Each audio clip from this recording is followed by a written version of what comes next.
안녕하세요. 별로 안녕하지 못한 시간을 보낸 30대 여자입니다.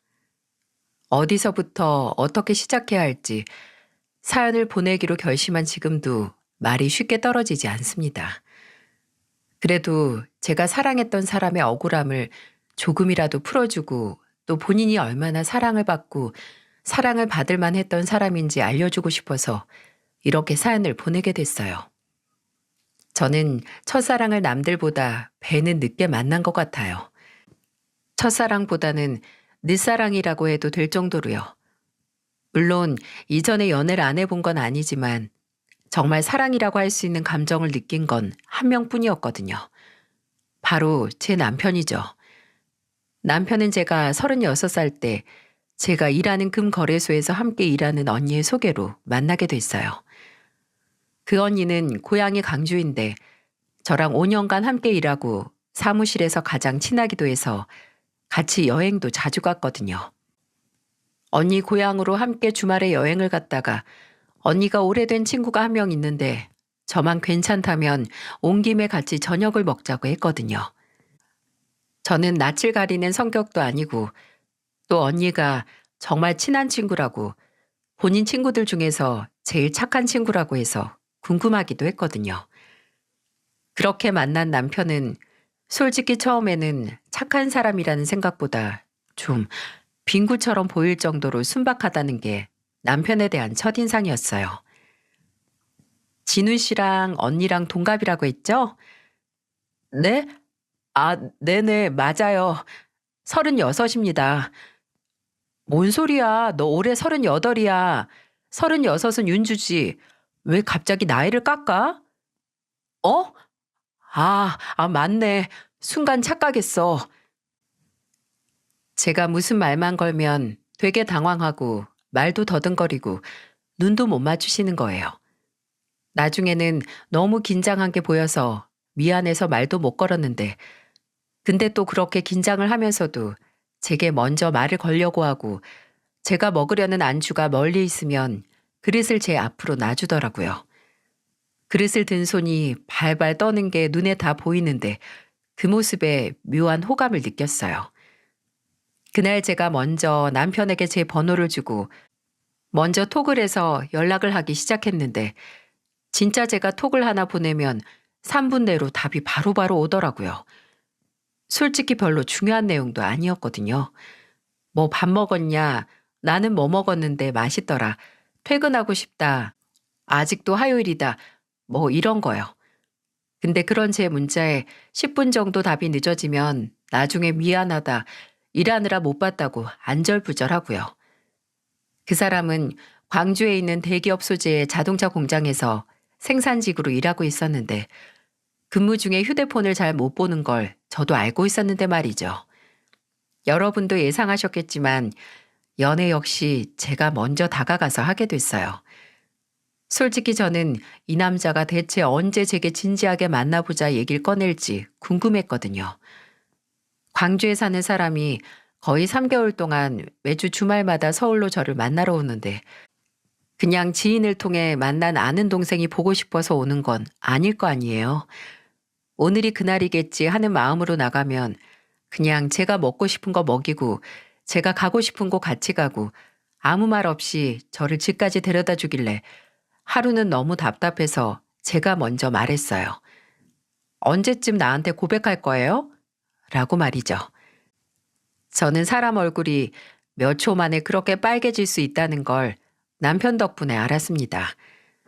술도 못해서 소주 2잔만 마셔도 취하는 사람이 이상하게 얼굴은 안 빨개져서 체질이 그런가 보다 했는데 부끄러울 때는 불 붙은 것 마냥 화르륵 하고 빨개지더라고요. 그렇게 저희는 제 그 한마디로 기다렸다는 듯 연인이 됐습니다. 남편은 한 주도 빼놓지 않고 금요일 저녁에 서울로 와서 저와 주말을 통째로 함께 시간을 보냈고 피치 못할 사정으로 못 오는 날에는 토요일, 일요일 중 하루 잠깐 와서 제 얼굴만 보고 가기도 했어요. 많이 못 만나는 만큼 보고 싶은 게 장거리 연애의 장점이자 단점인데요.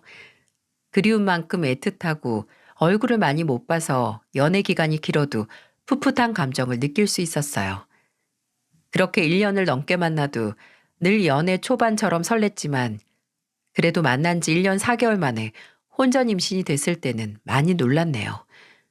얼마나 놀랐냐면 이 사실을 남편에게 알리는 게 고민이 돼서 남편에게는 몸이 안 좋다고 하고 그 주에는 오지 말라고 했었어요.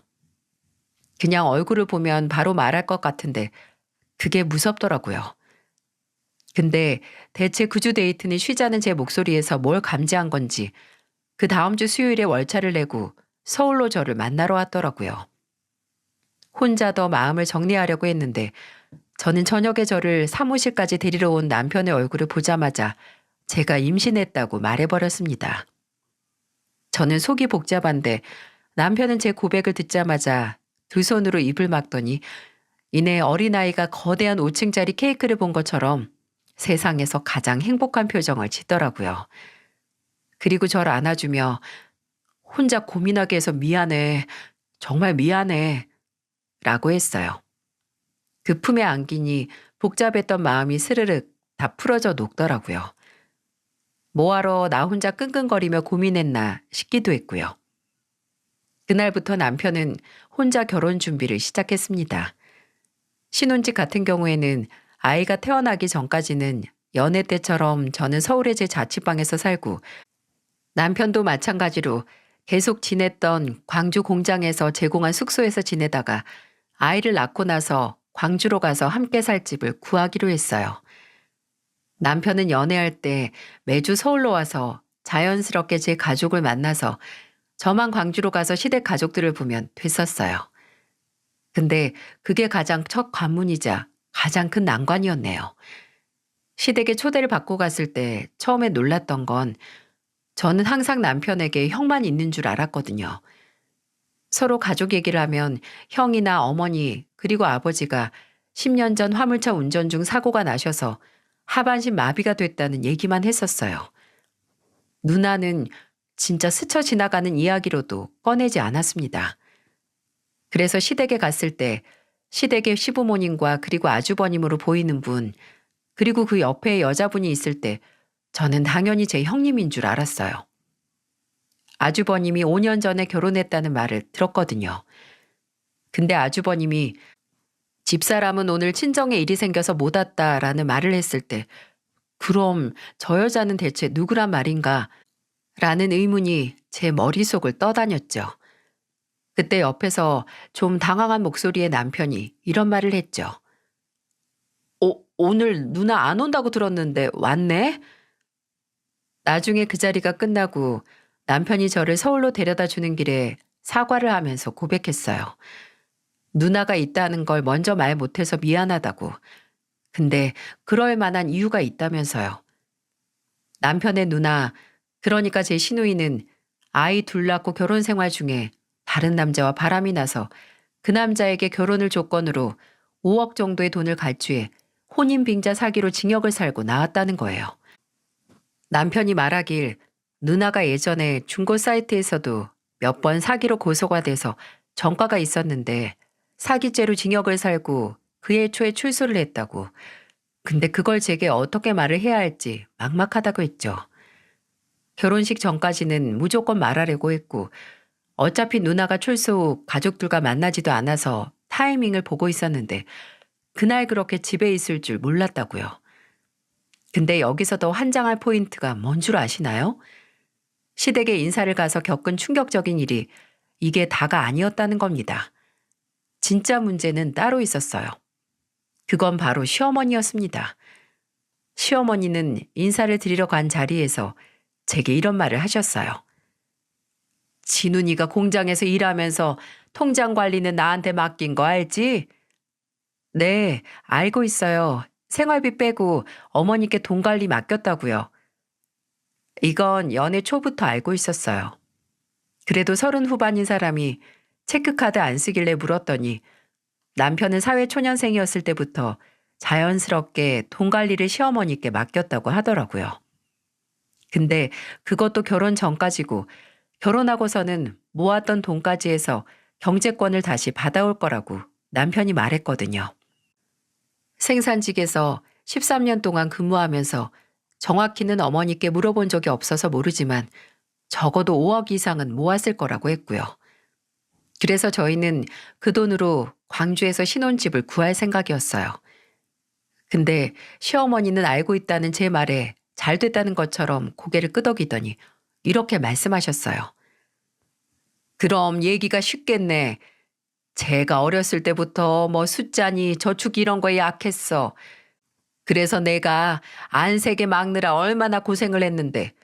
그런데 그걸 결혼한다고 해서 홀랑 가져갈 생각은 아니지? 솔직하게 말해서 내가 처음 만난 널 뭘 보고 내 아들이 땀 흘려 모은 돈을 넘겨주겠어. 서로 간에 믿음이 생겨야 할 수 있지. 요새 돈 관리 잘못하고 허영만 잔뜩 든 여자 만나서 평생 모은 돈 날린 남자들 보면 내 아들도 그럴까봐 겁나. 엄마, 그런 말이 어딨어요. 윤주 그런 사람 아니에요. 너야 그렇게 말하겠지. 근데 난 아직 쟤를 모르잖니. 그러니까 식 올리고 애 낳고 나서 이 정도면 믿어도 되겠다 하면 내가 어련히 알아서 넘겨줄 테니까 너는 앞으로도 돈 관리 엄마한테 맡겨라. 알아들어? 그래도 되겠지, 윤주야? 아니요, 어머님. 저는 동의 못 하겠는데요. 따지고 보면 어머님 말씀대로 남편이 땀 흘려 모은 남편 돈인데 어머님 믿음보다는 남편의 믿음을 얻는 게 중요하죠. 그리고 이 사람은 제가 그런 사람이 아니라는 걸 알고 믿는데 경제권을 누구한테 넘기든 그건 어머님의 일방적인 권한이 아니라 남편에게 우선적인 선택권이 있다고 생각해요. 안 그래, 진우 씨? 아니, 재수 씨.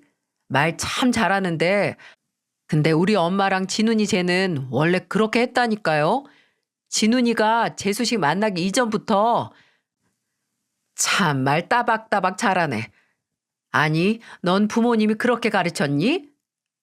네, 저희 부모님께서는 부모님의 권한으로 일방적인 가정교육은 안 하셔서요. 아이고, 시어머니가 말하면 그냥 알겠다, 그렇게 하겠다 하는 거지. 너 지금부터 이러면 앞으로 결혼 생활 동안 아주 골아파질걸? 너희 어차피 결혼하고 나서 주말 부부처럼 지낼 거 아니야.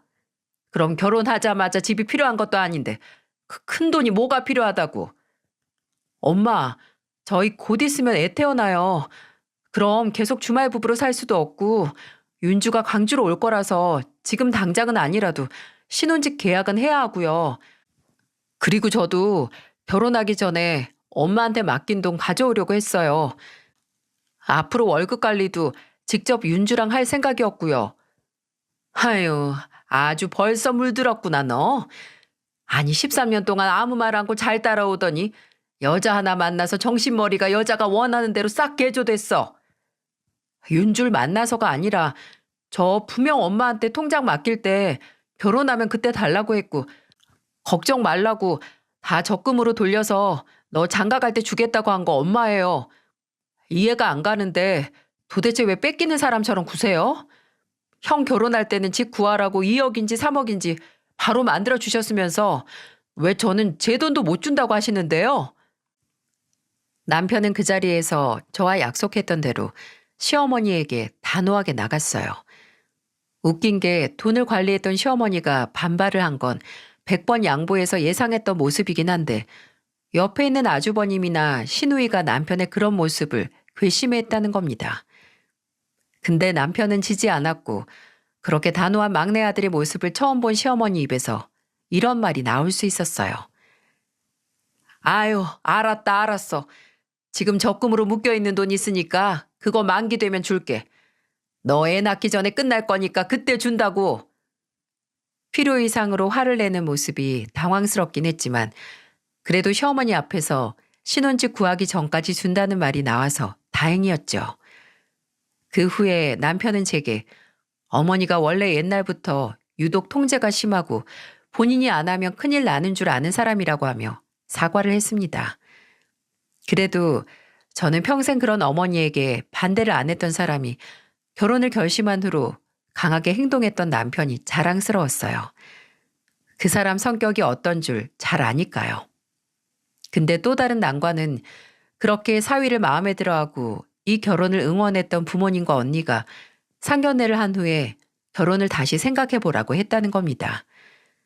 저희 부모님께서는 시장에서 과일 장사를 하시는데 그런 부모님을 만난 시어머니께서 안이 꼽다는 표정으로 한 말이 이거였거든요. 아유, 근데 사돈이 과일 장사를 하는데 어째 단 한 주도 윤주가 저희 집에 과일을 안 보냈네요. 저번에 집에 인사 왔을 때 한 번 가져오고 그 후에는 깜깜무소식이에요.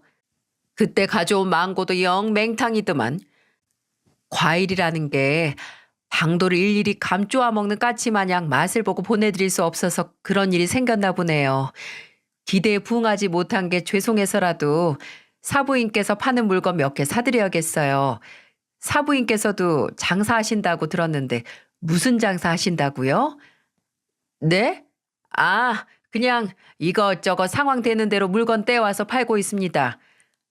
어머, 궁금하네요. 주로 뭘 파시나요?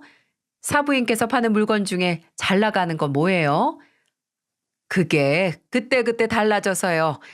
제가 하는 일이 평범한 사람들은 모르는 거라 네트워크 마케팅이라고 들어보셨나 모르겠네요.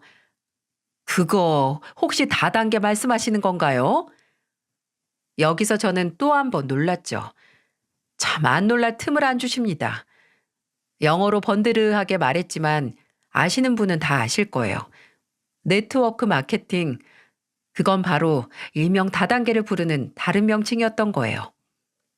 저희 어머니가 표정을 못 숨기시고 난색을 표하시자 시어머니는 요새 다단계는 예전과 다르다고 수익 구조도 탄탄하고 이게 은근히 돈이 된다는 변명을 늘어놓기 시작하셨어요. 저희 어머니는 아, 네, 라고 하셨지만 바로 옆에 있는 제게 넌 뭐 안 샀지? 라고 물어보셨죠. 그날 저는 바로 자취방으로 가지 못하고 어머니와 언니의 손에 붙들려 본가에 가야 했습니다.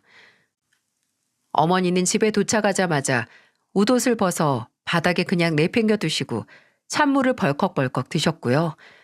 아버지는 한숨 쉬시고 언니는 제게 너 어떻게 하려 그러니? 라고 물었습니다. 어머니는 찬물 한 컵을 다 비워내시고 제게 와서 말하셨죠. 내가 진짜 마음만 같으면 너 뜯어 말리고 싶다. 아무리 한서방이 사람이 좋고 착하다고 해도 이건 아니다, 이건 아니야. 그렇게 어쩌자고 덜컥 임신부터 해. 내가 진짜 너 임신만 안 했으면 아무리 한서방 같은 사위라도 결혼 못하게 뜯어 말렸을 거야. 됐어. 요즘 세상에 무슨 임신했다고 꼭 결혼해야 돼? 윤주 너 진지하게 다시 생각해. 그런 사람 시부모라고 어쨌든 얼굴 보고 살아야 하는 건 우리가 아니라 너야. 아니면 한서방이 너랑 결혼한 후에 본인 부모 안 보고 살 수 있을 것 같아? 그때는 가족들의 말이 어찌나 아프고 저를 외롭게 하던지 저도 시어머니가 호락호락한 상대가 아니라는 걸 알고 분명 내 결혼 생활을 힘들게 만들 사람이라는 걸 알지만 그래도 제가 가족들에게 듣고 싶었던 건 만류보다 응원이었거든요. 그만큼 남편을 사랑했고 남편과의 결혼에 확신이 있었어요. 남편은 결혼 준비를 하면서도 제가 시댁에 인사를 드리고 온 후로 아들인 본인이 시어머니 성격을 제일 잘 아니까 알아서 제가 시어머니 때문에 마음고생할 일 안 만들겠다고 제게 말했거든요. 저는 남편을 믿었고 남편의 말을 믿었고요. 저는 가족들의 걱정 속에서 결혼을 했고 저는 흔들림이 없었습니다. 남편도 늘 그렇듯 제 곁에서 힘이 되어줬고요. 남편은 결혼 후 광주로 가서 평일에도 짬을 내서 신혼집을 알아보러 다녔고 주말에는 남편이 서울로 와서 같이 부동산 어플로 보면서 앞으로 아이가 태어난 후 함께 살 집을 알아봤고요. 근데 남편이 광주에 가고 2주 정도 지났을 때부터 일이 꼬이기 시작했어요. 토요일 오전에 서울로 오기로 한 남편이 늘 기차를 타면 바로 기차 탔다, 몇 시에 도착한다 보냈던 문자를 안 보내는 겁니다. 그리고 오후 1시 정도에 제게 갑자기 공장에 일이 생겨서 주말 업무를 하게 됐다고 만나러 못 가겠다고 미안하다고 하는 문자를 보내더라고요. 서운하긴 했지만 예정에도 없이 주말까지 일을 하게 된 남편이 안쓰러워서 저는 걱정 말라고 했어요. 근데 그 다음 주에는 평일에도 연락이 잘 안 되더니 금요일 밤에 몸이 안 좋아서 서울에 못 가겠다는 말을 하는 게 아니겠어요? 저는 그때 알았습니다. 제가 임신 사실을 알고 난 직후 그 사실을 숨기고 남편을 피했던 것처럼 저도 그때 남편의 목소리를 듣고 무슨 일이 생겼다는 걸 말입니다. 저는 일단 남편에겐 알겠다고 하고 다음날 아침 일찍 광주로 향했어요. 그리고 제가 남편 얼굴을 보자마자 임신했다는 말이 튀어나왔던 것처럼 저를 본 남편은 울면서 제게 지난주에 있었던 억울하다 못해 참담한 일에 대해 말을 해줬습니다. 남편이 제게 주말 근무 때문에 만나러 가지 못한다고 한 날 남편은 일을 했던 게 아니라 금요일 밤에 시댁에 있는 시어머니께 13년 동안 맡겼던 통장을 받으러 갔던 거였어요. 그 전주 주말에 저를 만나러 왔을 때 저희 둘 마음에 드는 집을 봤었거든요. 근데 봤던 집들 중에서 제일 비싸기도 해서 남편은 일단 시어머니가 모은 자신의 돈이 정확하게 얼마인지 그리고 시어머니가 말했던 적금은 언제 만기되는지 알아보기 위해 갔던 거죠. 집은 남편이 모은 돈으로 예식 비용과 혼수는 제 돈으로 하기로 했었거든요. 근데 시어머니는 통장을 보여준 게 아니라 어처구니 없고 분통 터지는 변명들 뿐이었어요. 남편은 그전부터 시어머니가 모은 돈이 최소한 5억은 넘을 거라고 했었어요.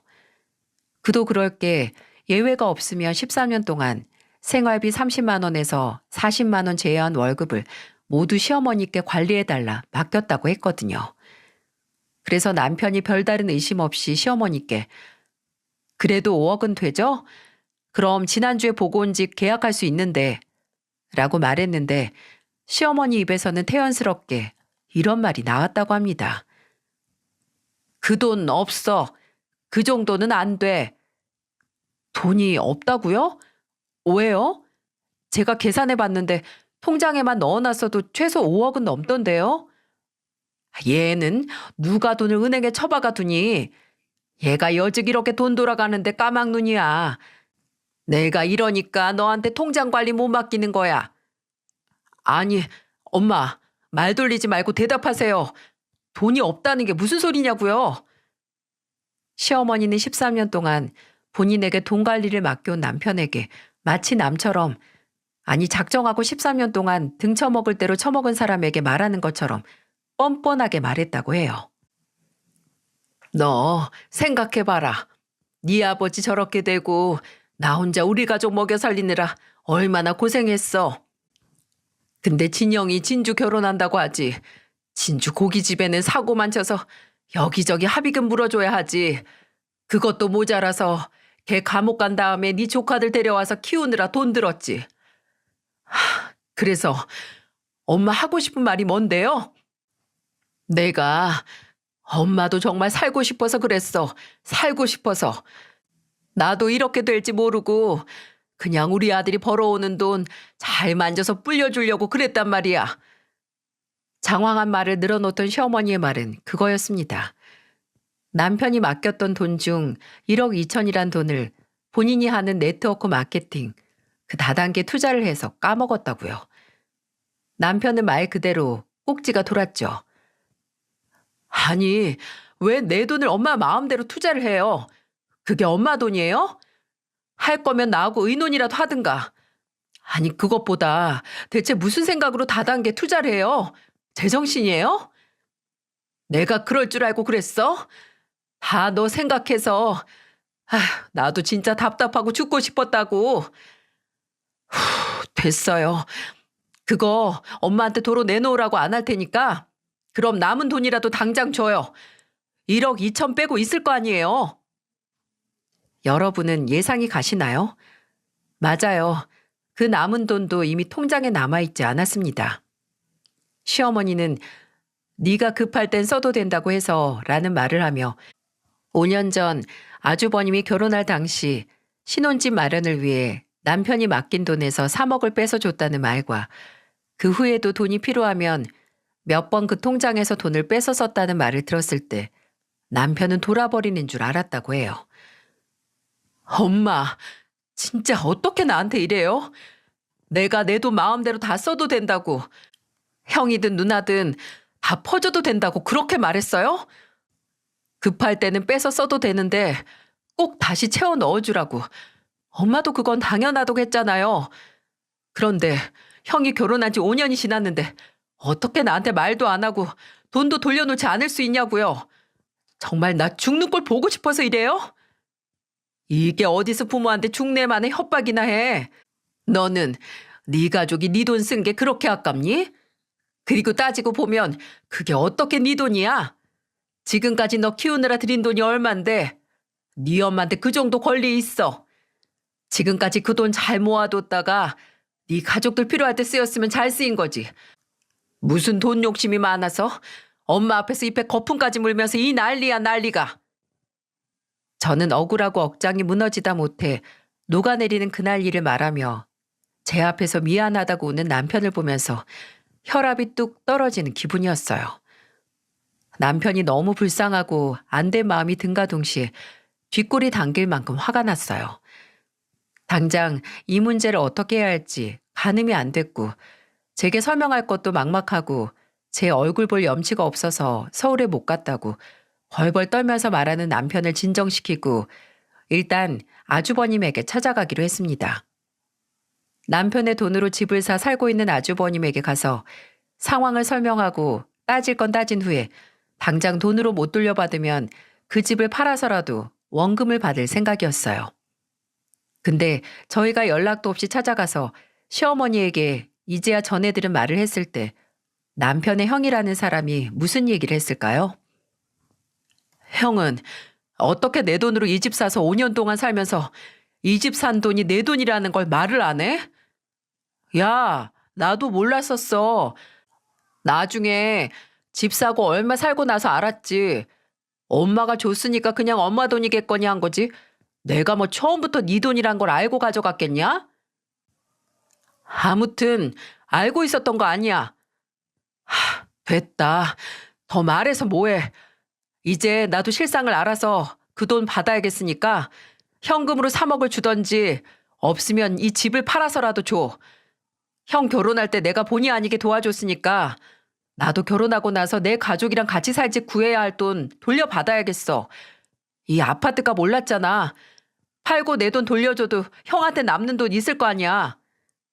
그걸 왜 나한테 말하냐? 엄마한테 가서 말해. 네 돈 관리한 사람은 엄마인데 왜 그걸 나한테 말하고 있어? 그렇게 관리한 돈으로 집 사고 이익 얻은 건 아주버님이니까 당연히 수혜자인 아주버님이 줘야죠. 아주버님은 지금 어머님을 은행처럼 대출받은 거나 다름없어요. 그나마 이 사람이 대출이자 안 받는다고 한 걸 다행으로 아셔야죠. 아, 나도 뭐 이 집 사고 집값 오른 건 조금은 고맙게 생각하는데 나는 엄연히 엄마한테 빌린 게 아니라 받은 거야, 받은 거.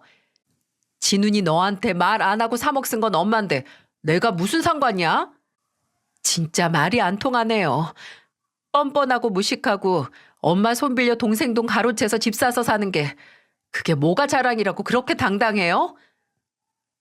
진짜 어이가 없어서. 재수 씨, 모르면 가만히나 있어요. 여기서 내가 문제가 아니고 13년 동안 엄마한테 돈 맡기고 나 몰라라 했던 재수 씨 남편이 문제인 거니까. 야, 너 앞으로 이딴 일로 나 찾아오지 마라. 안 그러면 진짜 너나 네 마누라 아직 안 태어난 이 새끼까지 이 동네 발 못 붙이게 해줄 테니까. 무슨 깡패인 줄 알았습니다. 하는 행동도 말도 깡패 그 자체였어요. 더 이상 얘기를 하면 주먹 다짐까지 할 것 같고 말이 안 통하니 더 이상의 대화를 이어갈 수가 없어서 저는 서울로 왔고 남편은 광주에 남았어요. 저는 일단 남편을 다독였어요. 시어머니에게 남은 돈을 회수하고 어떻게든 법적으로 그 돈을 받을 수 있는 절차를 알아보자고요. 집은 어떻게든 구할 수 있으니 걱정 말라고 말입니다. 그리고 시댁에 남은 돈을 받으러 같이 가자고 했는데 남편은 그것까지 저를 끌고 갈 수 없다고 본인이 알아서 할 테니까 저는 일단 서울로 가라고 해서 일요일 아침에 서울로 돌아온 거고요. 서울로 돌아와서도 머리가 복잡했어요. 이미 시댁 식구들을 만난 후 결혼을 반대했던 제 가족에게 바로 털어놓을 수 없어서 뱃속에서 축복과 같은 생명이 자라나고 있는데 동시에 속이 골마가는 것만 같았죠. 그러다가 다음 주 화요일에 남편이 서울로 왔습니다. 반차를 내고 왔는데 그냥 제가 보고 싶어서 왔다고 하더군요. 그날 남편은 제 자취방에서 제가 좋아하는 식당에서 포장해온 감자탕으로 함께 식사를 했고, 제가 씻기 전에 화장 지우는 걸 귀찮아하니까 화장솜에 리무버 묻혀서 제 화장 지워주고 머리까지 감겨준 다음에 같이 좋아하는 영화 보면서 잠들었네요. 그리고 다음날 새벽 기차를 타고 남편은 다시 광주로 갔고요. 너무나 일상적이고 특별할 거 하나 없는 시간이었지만 그때는 몰랐습니다. 그게 제 인생에 있어서 잊을 수 없는 순간이 될지 말이죠. 그날이 저와 남편의 마지막 순간이었거든요. 목요일 저녁에 전화 한 통을 받았어요. 광주에 있는 한 내천 근처에서 시신이 발견됐는데 그 근처에서 지갑과 휴대폰이 발견이 됐다고. 그 휴대폰에 있는 번호로 연락을 했는데 실례지만 한진훈 씨 보호자분이냐고 하는 전화였죠.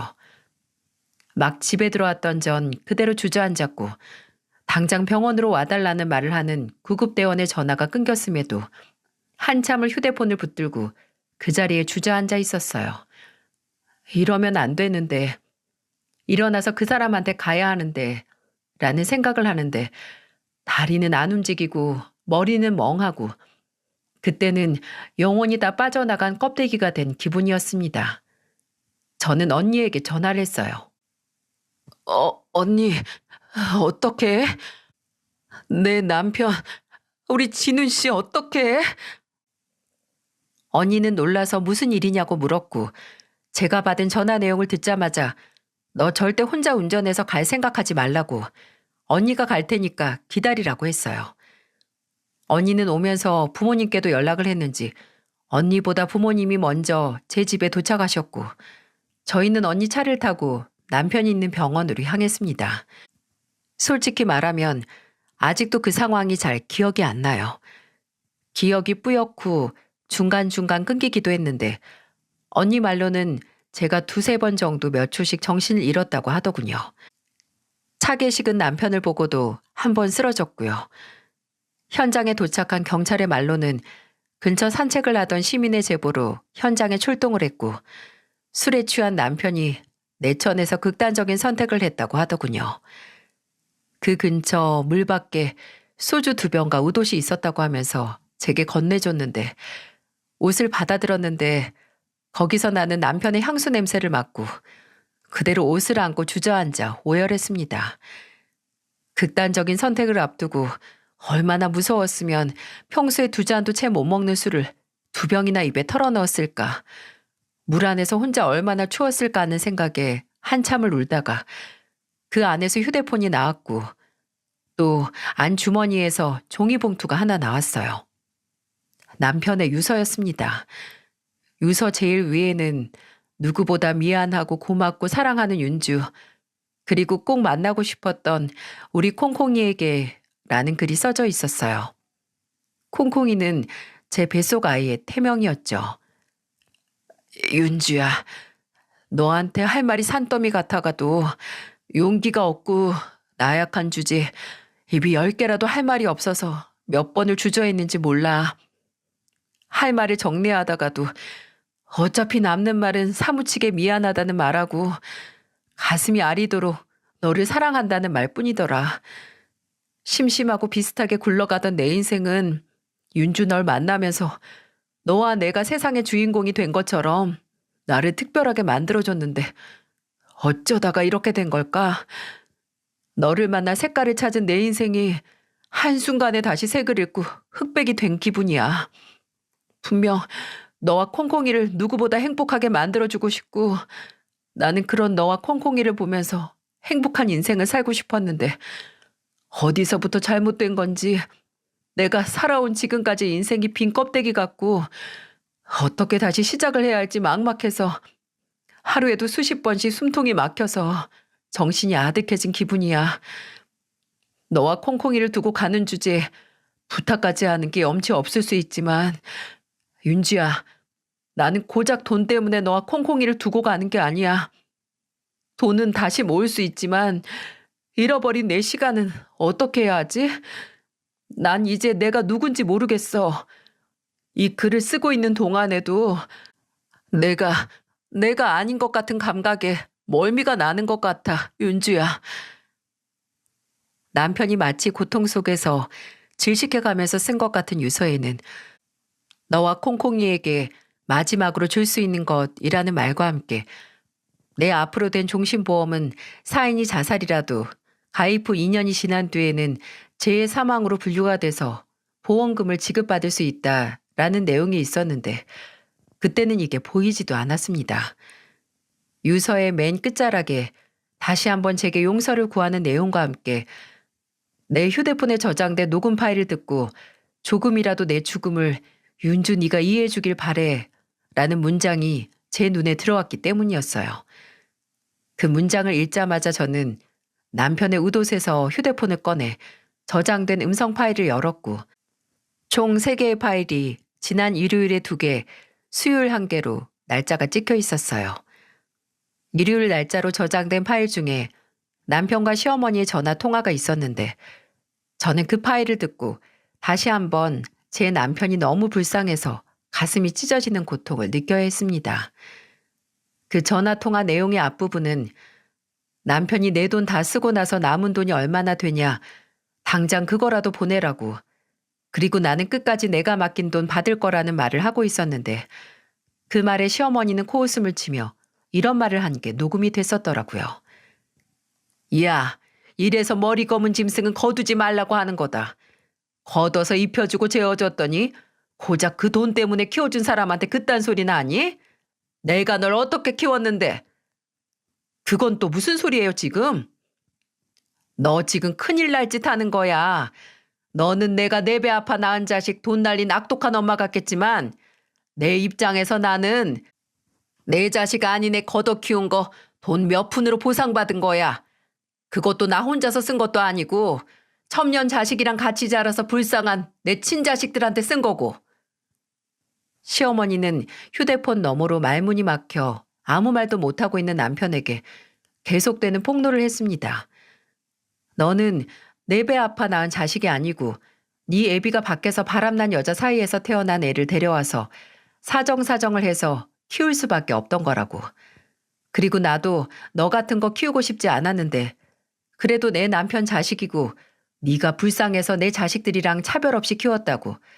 근데 네가 고작 돈 때문에 나한테 대들 수가 있냐고 당당하게 따지는 게 휴대폰 너머 녹음된 음성으로 들렸습니다. 그리고 그 통화를 하던 남편은 계속 아무 말이 없었고요. 너 서운하게 생각하지 마라. 그래도 나한테 너는 누구보다 믿음직한 아들이었어. 생각해봐라. 내가 믿을 사람이 누가 있겠니? 다리 병신된 네 아버지? 아니면 집 할 돈 들려보냈는데 돈 잘 버는 마누라 생긴 후에 부모는 모른 척하고 사는 네 형? 아니면 지 새끼 맡기고 감옥까지 다녀온 네 누나? 내가 이놈의 자식아 절 어떻게 키우고 의지를 얼마나 많이 했는데 네가 고작 결혼한 지 이제 1달밖에 안 된 여자 때문에 나한테 이래? 날 믿고 의지했으면 뭐여. 그래봤자 엄마는 걷어먹인 남의 자식이 평생을 바쳐서 번 돈 뒤로는 엄마 친자식들한테 다 퍼줬잖아요. 아니에요? 그래놓고 날 의지하고 믿었다고요? 진짜 어떻게 이래요? 이렇게 거짓말하고 갈취하듯 벗겨먹을 거였으면 차라리 데리고 오지 말지. 이렇게 너는 친자식도 아닌데 걷어먹였으니까 억울해하지 말라는 소리 할 거면 차라리 키우지 말지 그랬어요. 아유 시끄러워. 그래 나도 네가 이렇게 돈의 눈먼 인간으로 자랄 줄 알았으면 차라리 안 데려왔을 거야. 내가 보니까 네 통장에 4,200 정도 남아있더라. 이거 보내줄 테니까 그만 좀 해라. 어? 성가신 날파리 쫓아내는 것처럼 말하는 시어머니 말에 남편은 한동안 또 말을 잇지 못하고 있었어요. 그리고 제 계좌번호를 불러주며 여기로 보내라고 한 뒤에 바로 통화를 종료했죠. 그리고 몇 분 뒤 시아버지에게 전화해서 녹음된 파일도 있었는데 그 통화 내용은 시어머니에게 내가 어머니 자식이 아니고 아버지가 다른 여자 바람나서 태어났다는 걸 들었다고. 그게 정말이냐고 묻는 소리가 들렸어요. 시아버지는 거의 1분 정도 아무 말이 없다가 남편이 진짜냐고 절규하자 미안하다는 말밖에 하지 않았습니다. 그 녹음 파일은 끝까지 들을 수 없었어요. 남편이 시아버지에게 어떻게 알고서도 어머니가 내 돈을 형이나 누나에게 당연하게 쓰는 걸 두고 볼 수 있냐고, 나한테 말해줄 생각을 왜 못했냐고, 아버지도 어머니와 마찬가지로 내가 밖에서 생겨서 태어난 자식이라 미래가 어떻게 되든 상관이 없는 거냐고, 나는 진짜 이 집 식구가 아니라서 그냥 허울 뿐이고 그마저도 일생을 바쳐서 번 돈을 가져다 바쳐서 유지할 수 있던 거냐고, 울부짖는 그 목소리가 너무 가슴이 아파서 다 듣지도 못하고 껐습니다. 나머지 남편이 극단적인 선택을 하기 전에 녹음된 파일은 마찬가지로 시아버지에게 건 전화였는데 녹음 시간이 6초밖에 안 됐고 건 사람 받은 사람 아무도 말을 안 해서 내용도 없는 파일이었어요. 아마 전화는 걸었는데 아무 말도 안 하고 끄는 게 자동으로 저장된 것 같더라고요. 경찰이나 병원에서는 남편의 사인이 자살이라고 했지만 제게 남편의 죽음은 살인이나 마찬가지였어요. 시댁 인간들의 끔찍한 이기심이 제 남편을 물속으로 떠민 거나 다름없으니까요. 저는 제정신이 아니었고 부른 배를 부여지고 당장 시댁으로 가려고 했습니다. 가족들이 그런 저를 말려서 왜 가야 하는지 지금 나를 말리면 안 된다는 이유를 제정신이 아닌 상태에서 설명을 했고 언니와 아버지는 병원에 남편의 곁에 남고 저와 불쌍한 사위를 위해 분노한 저는 어머니와 함께 시댁으로 향했습니다. 저와 마찬가지로 구급대원이나 경찰에 연락을 받은 건지 시부모님과 시누이는 남편의 죽음을 알고 있었고 병원에 갈 채비를 하고 있더라고요. 저는 시댁에 들어가자마자 이성을 잃고 날뛰었습니다. 시어머니를 밀어 넘어뜨리고 거실에 있던 TV를 앞으로 당겨 깨뜨리고 그냥 눈앞에 있는 건 모조리 몸으로 밀어 넘어뜨리고 당겨서 망가뜨렸어요. 그 인간들이 망가뜨린 제 결혼 생활과 남편의 인생처럼 말이죠. 그리고 제가 왜 그러는지 이해를 못하는 무지랭이들에게 경고했어요. 내가 니들 가만 안 둬. 니들이 죽인 내 남편 장례식에 올 생각 추호도 하지 마. 저 미친 게 무슨 소리를 하는 거야? 야, 내가 내 아들 장례식에 왜 못 가? 네 아들? 바람난 여자 자식이라고 그 첩자식이 번 돈 갈취해서 연명한 주제. 이제 와서 아들이라고? 꼴값 떨지 마. 내가 니들 다리를 부러뜨려서라도 내 남편 영정사진 앞에 못 서게 할 테니까 남은 빌어먹을 인생 사지 멀쩡하게 보내고 싶지 않으면 와보던가. 그렇게 시댁을 나와서 저는 남편과 저를 만나게 해준 언니에게 연락을 넣었습니다. 자초지종을 설명하고 나 절대 그 인간들 내 남편 장례식에 발붙이게 못한다고 했어요. 언니는 걱정 말라고 지금 남편과 알던 고향 친구들에게 연락하고 본인도 당장 가서 그 인간들 한 발자국도 못 들어가게 해준다고 했어요. 저는 이 말을 남편 장례식에 올 제 친구들에게도 했고 친구들 중 총 13명이 인간 바리케이드를 할 작정을 하고 장례식장으로 모였습니다. 장례식장에서 사정을 들은 남편의 친구들과 직장 동료는 크게 분노를 표하기도 했고 우는 사람들도 있었어요. 급작스럽게 떠난 친구가 함께 일하던 동료가 그렇게 떠났다는 소식에 모두 한마음으로 저를 도와줄 수 있었죠. 시댁 인간들은 빈소 설치하고 나서 남편 입관할 때도 안 오고 영자 설치하고 나서야 등장했습니다. 하지만 장례식장으로는 들어오지 못했어요. 장례식장 입구 전부터 이미 남편의 고향 친구들과 제 친구들이 길게 모여서 시댁 식구들이 들어오는 걸 막았거든요. 저는 몸 때문에 영정사진 앞에 앉아서 조문객을 맞이하는데 밖에서 망을 보던 친구가 와서 시댁 인간들이 왔다고 알려줬어요. 그리고 이내 밖에서 째지는 소리가 들렸고요. 니들이 뭔데 못 들어가게 해? 이건 놔! 내가 내 아들 가는 길 왜 배웅도 못하게 해? 그 외침을 듣고 저는 무거운 몸을 일으켜 밖으로 나갈 수밖에 없었어요. 근데 제가 나가서 따지기도 전에 저희 어머니께서 인간 바리케이트를 뚫고 지나가 시어머니에게 삿대질을 하면서 분노를 표현하셨어요. 돈에 눈 멀어서 자식 잡아먹은 주제에 뭐가 당당해서 여길 왔어? 천벌받을 인간들. 죽기 전에 쎄 빠지게 번 돈이 내가 아니라 친자식들 좋은 일만 시켜줬다는 걸 안 진훈이가 무슨 심정이겠어? 당신들 그거 알면 여기 오면 안 돼. 진훈이가 살아생전 벌었던 돈을 꿀꺽했으니 여기서도 진훈이 앞으로 들어온 부조금 꿀꺽할 생각에 왔겠지. 절대 들여보내지 마라. 진훈이 가는 길 저런 인간들 때문에 재수 온 붙으면 큰일 나니까. 아마 이 사연을 듣는 여러분들 중 그 광경을 목격하신 분들이 계실 수도 있다는 생각이 드네요. 장례식장 밖까지 사람들이 줄 서서 막고 있고 시댁 인간들이 들어간다고 실랑이를 오래 해서 진짜 난리였거든요. 근데 정말 저희 어머니 말이 맞았던 게 장례식장 안에 못 들어오게 하니까 장례식장으로 오는 조문객들 보고 시어머니나 아주버님 시누이가 본인들이 아는 사람이면 부족은 본인들한테 주고 들어가라고 호객행위에 가까운 짓을 했다는 겁니다. 다행히 거기서 망을 보던 친구들이 시댁 인간들에게 붙잡힌 조문객들에게 상황을 설명하고 부조금을 중간에 갈취당할 일은 없었네요. 그리고 정말 감사하게도 친구들이 운구할 때까지 남아서 전날 장례식장에 못 들어가고 돌아갔던 시댁 인간들이 다시 돌아왔을 때도 남편이 있는 관 가까이도 못 오게 했습니다. 화장터 가는 버스에 타지도 못하게 해서 저희 가족만 남편과 함께 화장터로 향했죠.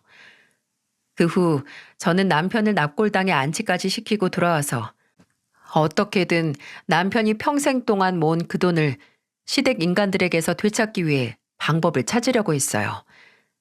7명의 변호사를 만나 상담을 했는데 남편이 그 돈을 시어머니와 다른 식구들에게 갈취당했다는 걸 입증해서 소송을 걸기에는 증거도 없을 뿐더러 혐의를 입증할 건덕지가 없다는 답변만 들었어요. 간단히 말해서 돈을 되찾기 위한 다른 방도가 없다는 거죠.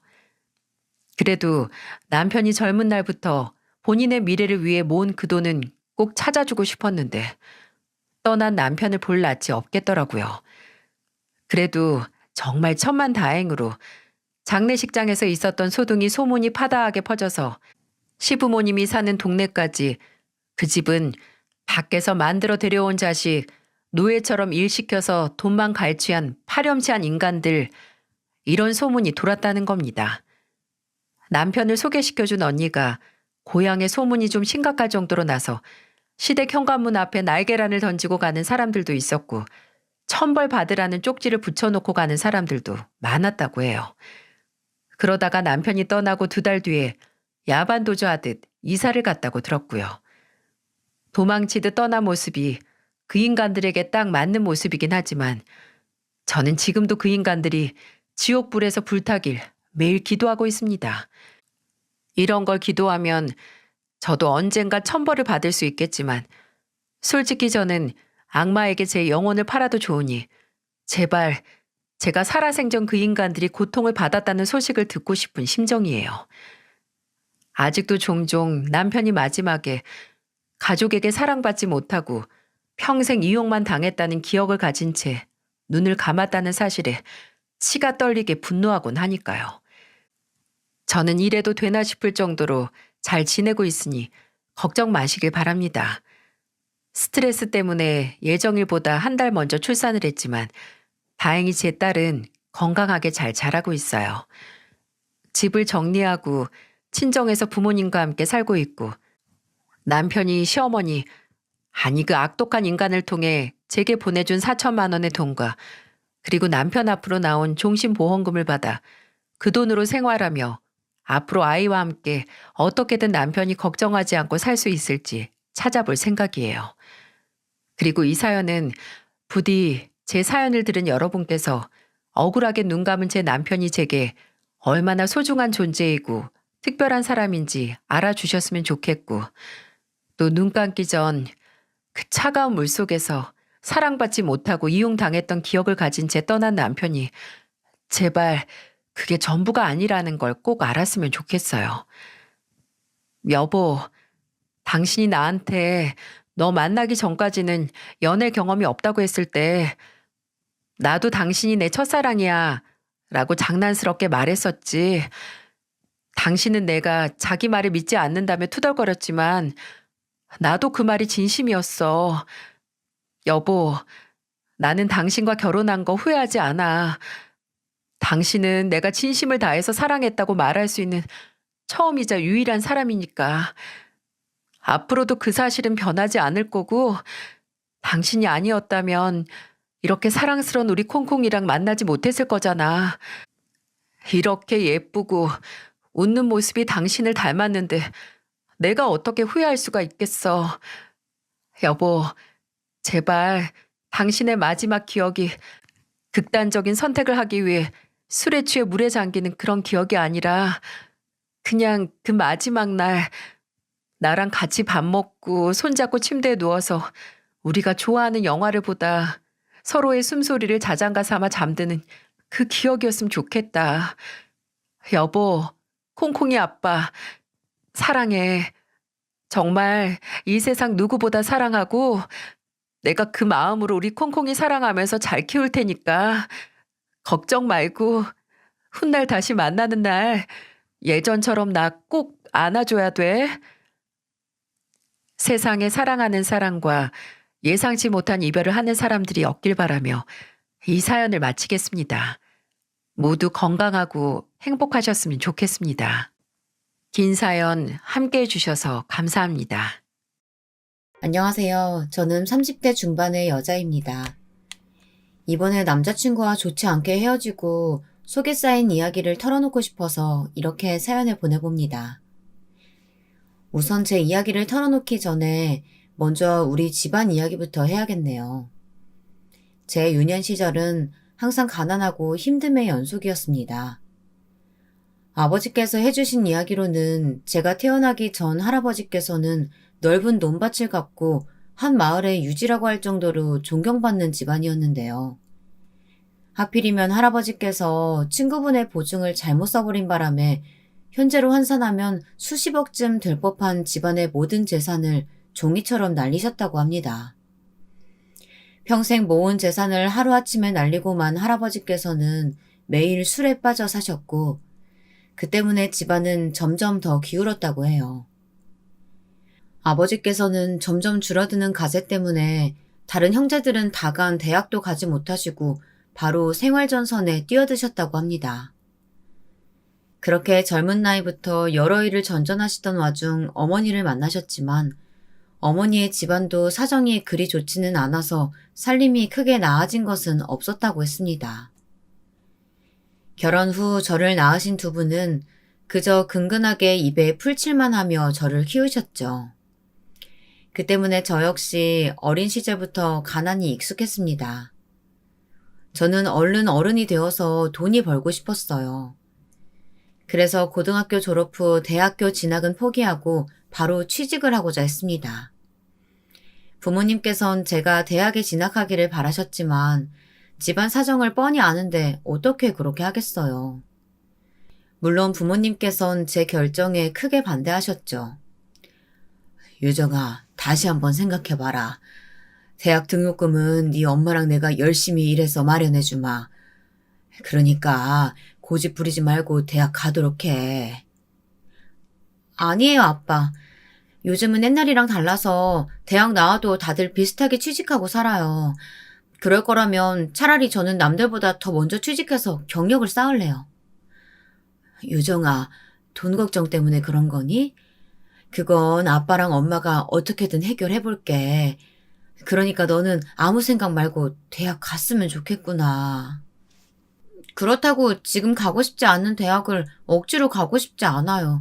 당장 가고 싶은 학과도 없고 말이에요. 그럴 바엔 차라리 빨리 어디든 취직하고 일하면서 제가 하고 싶은 일을 찾을래요. 제 완고한 결정에 결국 부모님께서는 제 편이 되어주셨고 그렇게 저는 고등학교를 졸업하고 바로 취직을 하기로 했습니다. 그런데 제가 고등학교를 졸업하던 시기에 아버지께서는 우연히 지인분의 이야기를 듣고 작은 여간빵 사업을 시작하셨는데요. 하늘이 도우셨는지 아버지의 사업이 점점 잘 되기 시작했습니다. 그때 저는 다른 곳에 취업하기보다 차라리 아버지 일을 돕는 게 낫겠다는 생각이 들어서 여관에서 아버지 일을 돕기 시작했습니다. 아버지, 어머니, 그리고 저까지 이렇게 셋이서 함께 여간빵 사업에 사활을 걸고 매일 일에 매달려 살았죠. 그렇게 죽을 힘을 다해 노력하니 매일같이 사업이 잘 돼서 아버지는 다른 건물까지 매입하면서 사업을 확장해 나가셨습니다. 시간이 흘러 제가 20대 중반쯤 되었을 때 아버지는 대출까지 받아 아예 호텔을 지으셨습니다. 이때 아버지의 다른 형제분들은 물론 어머니의 외가분들까지 호텔 사업에 투자를 하시며 아버지의 호텔 사업은 가족 사업으로 승승장구하며 발전했습니다. 시기마저 너무 좋았던 게 그때는 관광산업이 한창 활발할 때라 평일 주말할 것 없이 관광객들이 물밀듯이 몰려들 때였어요. 아버지는 이때를 놓치지 않으셨고 몰려드는 손님들을 전부 수용할 수 있도록 아주 크게 호텔을 증축하시고 다른 호텔과는 차별화된 호텔 고급화 전략으로 관광객들을 사로잡으셨습니다. 그래서 그 지역에서 제일 좋은 고급 호텔을 꼽는다면 당연히 아버지의 호텔이 1순위라고 나오곤 했죠. 과장을 조금 보태 말하자면 그 당시 아버지는 그 지역의 유지나 다름없을 정도였답니다. 이후로도 아버지의 호텔 사업은 쭉 호황이었습니다. 그동안 저도 아버지의 호텔에서 계속 일을 했죠. 그러던 어느 날 아버지께서 제게 말씀하시더라고요. 유정아, 이제 우리 집 살림도 좋아졌으니까 이제라도 대학에 진학해보는 건 어떻겠니? 지금이라면 아빠가 네 대학 등록금은 무리 없이 다 내줄 수 있을 것 같구나. 하지만 아빠, 저는 호텔 사업에 관한 공부 말고는 다른 공부할 마음이 없어요. 지금 제가 가장 관심 있는 건 우리 집 사업뿐인걸요? 그럼 호텔 경영에 관한 공부하는 게 어때? 나중에 네가 호텔을 물려받아서 운영하려면 지금부터 배워두는 게 좋을 것 같고 말이야. 아버지의 말씀을 들으니 고민이 생기더군요. 아버지의 호텔 사업을 이어받아 가업으로 쭉 이어가고 싶다는 생각을 안 해본 건 아니었거든요. 생각해보면 제게 호텔 일이 적성에 맞는 것 같기도 했습니다. 고등학교를 졸업한 이후로 계속 숙박 사업을 도왔기 때문에 호텔의 모든 일이 익숙하기도 했고요. 그리고 아버지의 호텔에 머무시는 손님들이 기분 좋게 만족하게 돌아가시면 저도 왠지 기분이 좋고 여러 손님께 좋은 서비스를 대접하고 호텔 내부를 관리하는 일들은 너무나 재미있었습니다. 저는 나중에 아버지의 호텔을 물려받아 제대로 사업을 이어가려면 지금부터라도 공부를 하는 게 좋겠다는 생각이 들었습니다. 그래서 뒤늦게 다시 학업에 뛰어들기로 했죠. 낮에는 호텔에서 근무하고 밤에는 서점에 들러서 수험서와 필요한 문제집들을 사고 새벽 아침에 일찍 일어나서 공부하는 게 일상이 되었죠. 그리고 바로 서점에서 저는 처음으로 지금의 남자친구와 만났습니다. 하루는 제가 수험서 2권을 골라 잠시 살펴보고 있는데 누군가 제 어깨를 톡톡 두드리는 거예요. 깜짝 놀라서 돌아보니 얼굴선이 부드럽고 선하게 생긴 남자가 절 보고 있었습니다. 혹시 저한테 무슨 할 말이라도 있으세요? 그게 아까 저쪽에서 책 고르고 계신 모습을 봤는데요. 오른쪽 책이 문제 내용도 더 알차고 풀이도 잘 돼 있어서요. 그 책을 사시는 게 좋을 것 같아서 말씀드렸습니다. 네, 감사합니다. 처음 남자친구를 봤을 때 저는 참 이상한 사람이라고 생각했습니다.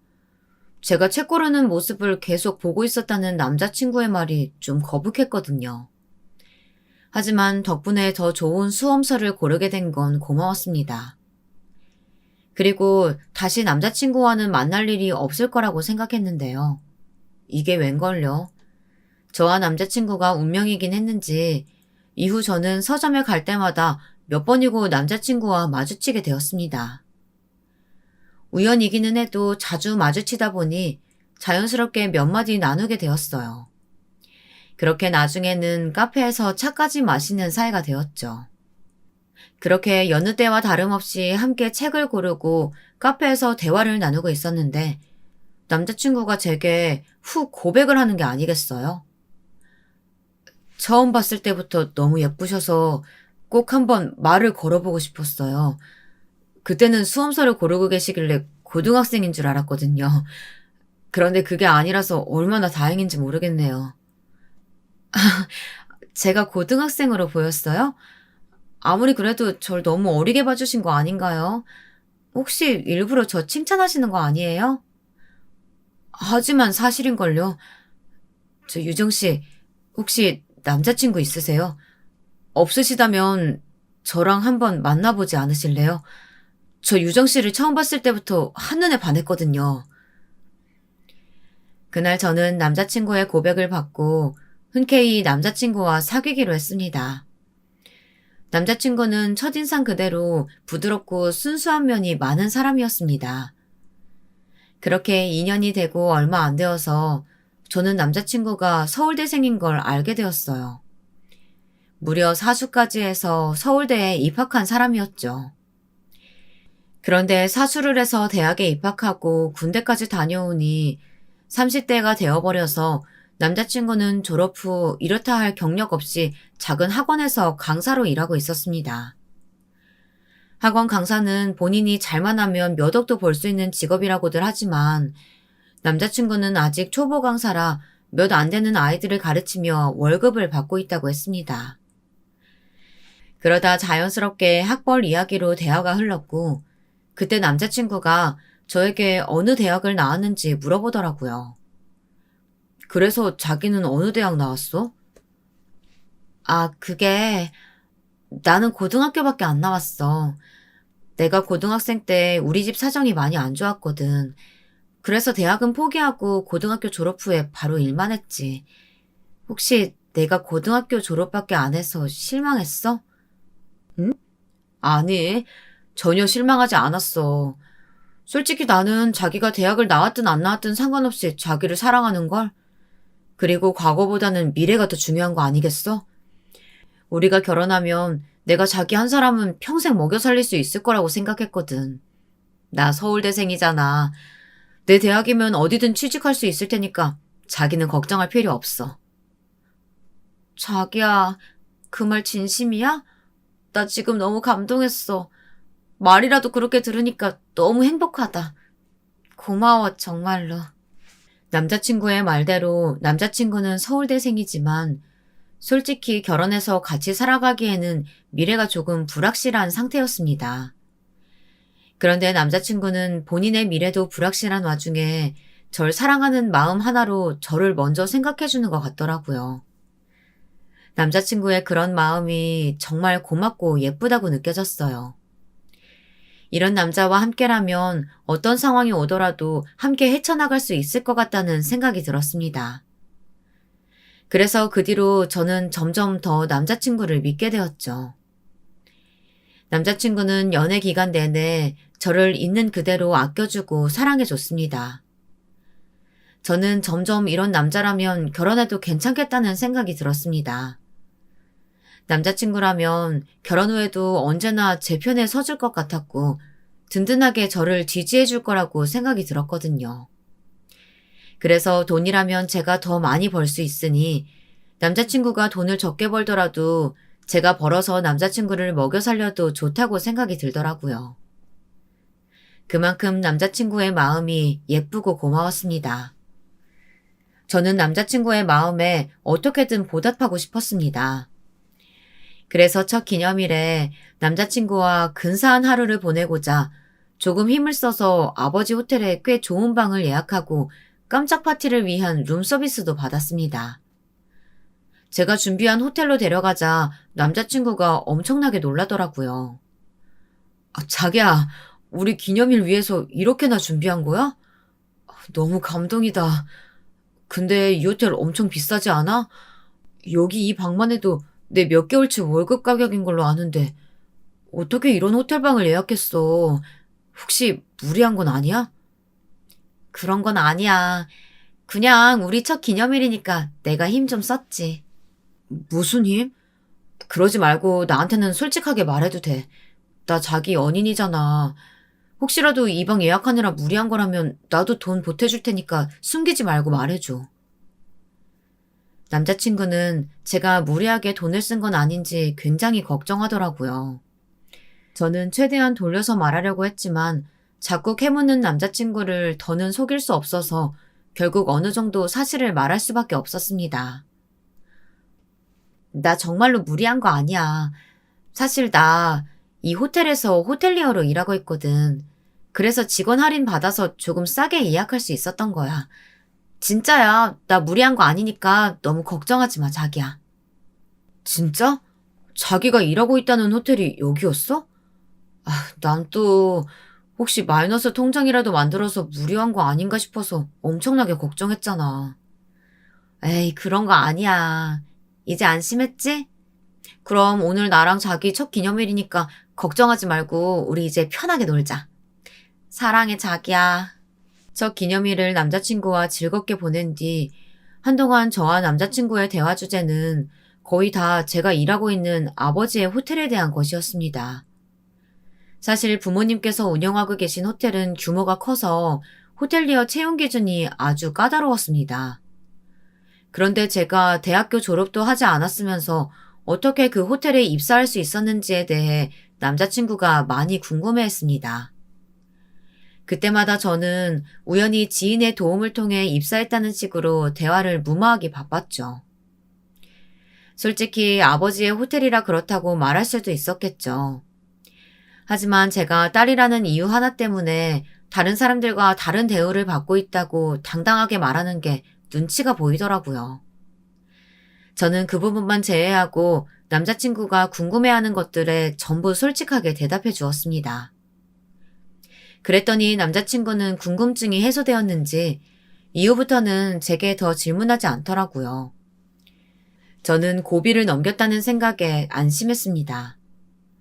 그런데 생각지도 못한 곳에서 갑자기 문제가 생기는 겁니다. 어느 날 제가 평소처럼 호텔에 출근하려고 준비하고 있는데 갑자기 전혀 모르는 번호로 전화가 왔습니다. 네, 여보세요? 여보세요? 혹시 이유정 씨 핸드폰 아닌가요? 네, 제가 이유정인데요. 누구신가요? 어머, 내가 맞게 걸었구나. 네가 유정이니? 나 진수 엄마 되는 사람이야. 처음 듣는 목소리에서 제 남자친구 이름을 들으니 순간 긴장이 되더군요. 저는 너무 깜짝 놀라서 다시 전화를 고쳐들고 받았습니다. 어머, 네, 안녕하세요.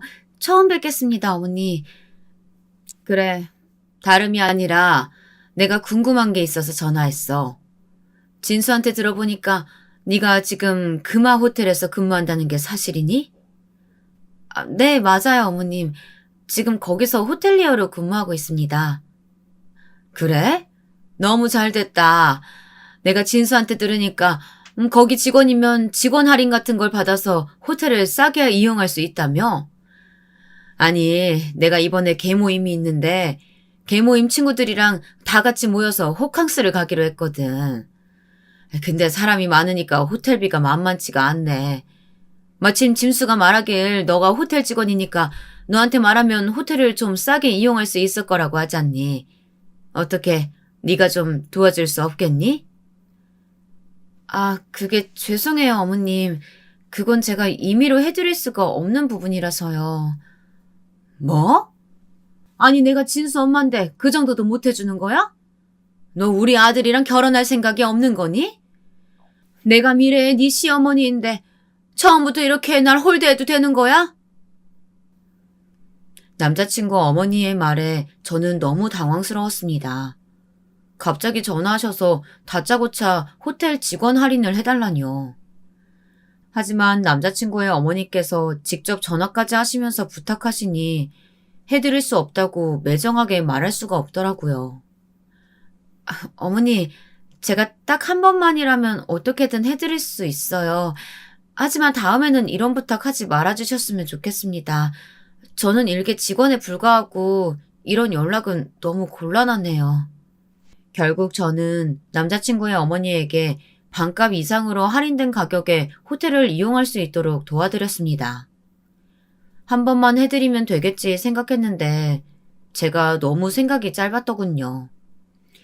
그날 이후 남자친구의 어머님께서 자꾸만 비슷한 부탁을 하시기 시작했습니다. 일주일에 몇 번이나 일면식도 없는 사람들을 전부 대동하고 저를 이용해서 아버지의 호텔을 무료로 이용하려고 하시더라고요. 처음 한두 번은 정말 어떻게든 방법을 짜내어서 요구를 들어드렸습니다. 저를 아껴주고 사랑해주는 남자친구 어머니가 하신 부탁이었으니까요. 하지만 그렇게 몇 번 요구사항을 들어드리니 더 큰 부탁이 돌아오더군요. 저는 너무 곤란한 나머지 남자친구에게 하소연을 하게 되었습니다. 자기야, 자기가 어머니께 말씀 좀 드리면 안 될까? 나 어머니 부탁 때문에 지금 너무 곤란해. 더는 내가 해드릴 수 있는 게 없단 말이야. 그런데도 자꾸 나한테 전화하셔서 이거 해달라 저거 해달라 하시니까 나 너무 힘들어. 아니 자기야, 자기 쓸 거 조금 아껴서 우리 엄마 부탁 들어드리면 안 되는 거야? 솔직히 들어줄 수 있는 부분이라면 너무 매몰차게 못 해드린다고 하지 말고 우리 엄마 부탁 좀 들어줘. 어차피 자기랑 나랑 결혼하면 시어머니로 모셔야 하는데 미리 모신다고 생각하면 좋잖아. 점수도 따고 말이야. 남자친구는 전혀 제 처지를 이해하지 못하는 것 같았습니다. 저도 예비 시어머니에게 좋게 보이고 싶어서 곤란해도 꾹 참고 해드린 건데 말이에요. 그러던 중 남자친구의 어머니께서 제가 절대 참고 넘어갈 수 없을 정도의 요구를 하시더라고요. 어머니, 전보다 인원도 많은데 그 인원수대로 패키지 시설 이용권을 달라고요? 그건 제가 어떻게 해드릴 수 없는 부분이에요. 저 이번엔 정말 못 해드려요. 뭐? 그게 그렇게 어려운 일이야? 그럼 네가 제대로 할 수 있는 건 대체 뭐니? 참나, 예쁘게 봐주려고 해도 봐줄 수가 없네. 너 이 정도도 못 해줄 거면 당장 우리 진수랑 헤어져라. 남자친구의 어머니는 툭하면 남자친구와 헤어지라는 말로 저를 압박하셨습니다. 그때마다 마음이 너무 심란하고 힘들었습니다. 남자친구를 너무 사랑했기에 어쩔 수 없이 매번 남자친구의 어머니께서 바라시는 대로 해드렸던 거였어요. 하지만 더는 이렇게 끌려다닐 수 없다는 생각이 들었습니다. 어머니, 그건 저랑 진수 씨가 알아서 할 일이에요. 그리고 이번에는 진짜로 제가 해드릴 수 있는 게 없으니까 더는 이렇게 전화해서 막무가내로 해달라고 하지 말아주세요. 제가 이전에 어머니가 원하시는 대로 많이 해드렸잖아요. 도대체 제가 얼마나 더 해드려야 되는데요? 그래, 너 말 잘했다. 다른 때는 다 해줘놓고 왜 이번에는 못 해준다는 거야? 그리고 세상에 안 되는 게 어디 있니? 열심히 머리 굴리면 다 방법이 나오는 법이야. 고졸이라더니 그 정도 머리도 안 되는 거야? 내가 말이지, 진수가 널 그렇게나 좋아해서 고졸이라는 것도 다 봐주고 우리 아들이랑 결혼시키려고 했는데 이런 식으로 나오면 곤란하지? 네 시어머니 얼굴에 먹칠하고 싶은 거 아니면 내가 말한 대로 당장 해줘. 알겠어? 어머니, 저는요, 호텔에서 일하는 일개 직원일 뿐이에요. 해드릴 수 있는 게 있고 없는 게 있다고요. 그리고 어머니가 요구하시는 건 제가 해드릴 수 있는 범위가 아니에요. 정말 죄송하지만 이번만은 못 해드리겠습니다. 그리고 저 아직 진수 씨랑 결혼 안 했고요. 제가 어머니 얼굴에 먹칠할 일도 없을 테니까 염려 마세요. 뭐야? 너 말 다 했니? 이게 어디서 어른한테 따박따박 말대답이야? 이렇게 나오겠다는 거지? 너 이런 식으로 나오면 진짜 내 아들이랑 결혼 못할 줄 알아라. 내 눈에 흙이 들어가도 절대 결혼 못하게 할 거라고. 남자친구의 어머니께서는 제 말에 노발대발 하셨지만 어쩔 수 없었습니다. 제가 이번 요구까지 들어드리면 나중에는 어떤 일이 벌어질지 눈에 훤했으니까요. 저는 죄송하다는 말씀을 드리고 바로 전화를 끊었습니다. 그리고 그 다음부터 제게 오는 남자친구 어머니의 전화는 절대 받지 않았습니다. 저는 그렇게 하면 일이 끝날 줄만 알았어요. 그런데 제가 전화를 받지 않으니 남자친구의 어머니께서 아예 호텔까지 찾아와서 제 이름을 대며 저를 찾으시기 시작한 거예요. 저도 일하는 중이라 절 찾으신다고 바로 시간을 낼 수 있는 것도 아닌데 말이에요. 게다가 제가 일을 다 끝낸 뒤에 찾아가면 꼭 무리한 요구를 하시는 겁니다. 넌 내가 부른 지가 언젠데 이렇게 늦게 오니? 너 오는 거 기다리다가 식사 때도 다 놓치고 말이야. 너 때문에 이렇게 되었으니까 호텔 레스토랑에서 공짜로 먹을 수 좀 있게 해봐라. 어머니, 그렇게는 해드릴 수가 없어요. 그리고 이렇게 찾아오시는 것도 그만해주세요. 저도 일하는 중이라 찾아오셔도 제가 바로 올 수가 없어요. 넌 해줄 수 없다는 게 아주 입에 붙었구나. 그냥 네가 해주기 싫어서 그렇게 말하는 거 아니야? 제가 요구사항을 들어드리지 못하면 남자친구의 어머니께서는 그 자리에서 저를 타박하고 혼내셨습니다. 저도 일하던 도중이라 남자친구의 어머니가 불러도 바로 갈 수 없는 상황이었는데도 말이죠. 이후에도 남자친구의 어머니께서는 자꾸 호텔로 찾아오셨고 그 때문에 저는 도저히 일에 집중할 수가 없는 지경이 되었습니다. 참다 못한 저는 다시 남자친구에게 부탁을 했습니다. 자기야, 나 요즘 진짜 힘들어.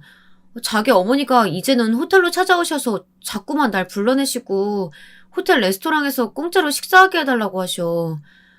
나 요즘 어머니 때문에 내 일도 못할 지경이야. 제발 자기가 좀 말려주면 안 돼? 에이, 자기야. 그 밥 한 끼 좀 사드리면 되지. 그게 그렇게 힘들어? 우리 엄마가 자기가 호텔 직원이어서 너무 좋다는데 괜히 점수 깎는 행동 하지 말고 조금만 참아봐. 너무 힘들면 내가 나중에 돈 줄게. 아니, 지금 돈이 문제가 아니라 자기 어머니께서 자꾸 찾아와서 내가 일하는데 지장이 생긴다는 말이잖아. 하지만 우리 엄마한테 들으니까 자기 올 때까지 그냥 호텔 카페테리아에서 기다리고 계신다는데 뭐가 지장이 생긴다는 거야. 솔직히 엄마한테 잘 보이면 우리 결혼할 때 좋지 않겠어? 그러니까 우리 결혼할 때까지만 조금만 더 참자. 그리고 지난번에 엄마한테 들었는데 자기 나랑 결혼 안 해도 좋다고 엄마한테 부탁 안 드렸다면서? 나 그 이야기 듣고 얼마나 상처받았는지 알아? 뭐? 자기야, 난 그렇게 말한 적 없어. 내가 얼마나 자기랑 결혼하고 싶은데. 근데 어머니께서 자꾸 자기랑 결혼하는 거로 무리한 부탁하시니까 못하는 건 못한다고 말씀드린 것 뿐이었다고. 그래, 자기 마음은 알겠어. 근데 우리 어차피 결혼할 거잖아. 안 그래? 나랑 결혼하면 우리 엄마도 자기 가족 되는 거고. 그러니까 조금만 더 참자, 어? 남자친구는 자기 어머니 말만 듣고 제가 어머니 부탁을 전부 거절하고 있다고 생각하더라고요. 게다가 자꾸 저보고 어떻게든 어머니의 부탁을 들어주라고 하면서 제 말을 들어주지 않았어요. 자꾸 이런 식으로 남자친구와 마찰이 생겼지만 어디다 하소연할 것도 없고 답답하더라고요. 사업 때문에 매일 바쁘신 부모님께 하소연할 수도 없어서 저는 그냥 혼자 꾸역꾸역 참아가며 남자친구의 어머니를 대했습니다. 이후에도 남자친구의 어머니는 계속 호텔에 찾아오셨습니다. 그리고 저와 단둘이 있을 때마다 그렇게 제 학력을 가지고 저를 무시하고 깔보시는 게 아니겠어요? 그래놓고 다른 사람들에게는 자꾸 제 이름만 대면 호텔에서 이것저것 무료로 받을 수 있다고 말씀하고 다니시는 거예요. 도대체 어떤 말을 하신 건지 하루에도 몇 번이고 모르는 사람들에게 연락이 오는 겁니다. 다들 제가 호텔 공짜 이용 쿠폰인 줄 알더라고요. 저는 매일 모르는 사람들에게 그게 아니라고 일일이 해명을 해야만 했습니다. 저는 남자친구의 어머니 행동을 이해할 수 없었습니다. 혹시 제가 마음에 안 드셔서 저를 일부러 괴롭히려고 그러시나 생각도 했죠. 그런데 제가 이렇게 말했더니 남자친구가 뭐라고 한 줄 아세요? 자기야, 무슨 그런 생각을 해. 우리 엄마는 자기가 미워서 그런 게 아니라 부끄러워서 그러시는 거야. 자기가 호텔 직원인 게 너무 좋은데 원체 부끄러움이 많으셔서 둘이 있을 때는 속마음을 잘 표현 못하신 것뿐이고 밖에서는 다른 사람들한테 자랑하시는 거지. 저는 남자친구의 말에 너무 어이가 없었어요. 세상에 어떤 사람이 상대가 마음에 드는데 부끄럽다고 무시하면서 깔보겠습니까? 정말 말도 안 된다고 생각했지만 그때도 저는 남자친구의 사랑 하나로 견딜 수 있었어요. 그런데 문제는 남자친구에게 프로포즈를 받은 뒤 본격적으로 결혼 준비를 할 때 생기기 시작했어요. 남자친구가 제게 프로포즈한 걸 알게 되신 예비 시어머니께서 그때부터 결혼을 전면 반대하시기 시작한 거예요. 사실 저는 이때 절망을 느꼈습니다. 이런 상황이라면 결혼을 하더라도 남자친구가 어머니에게 휘둘려서 똑같이 저를 무시하진 않을까 고민도 많았죠. 그리고 남자친구가 생각보다 어머님 말씀에 많이 휘둘리는 편이라 결혼에도 제 편이 되어주지 못할 것 같았어요. 연인으로서는 좋은 사람이었지만 남편으로서는 아니라는 생각까지 들었습니다. 그때부터 저는 혼자 남자친구와의 결혼을 다시 생각해보게 되었어요. 그런데 남자친구가 제 자취방에 놀러 왔을 때 그 마음이 완전히 뒤집히는 일이 생겼습니다.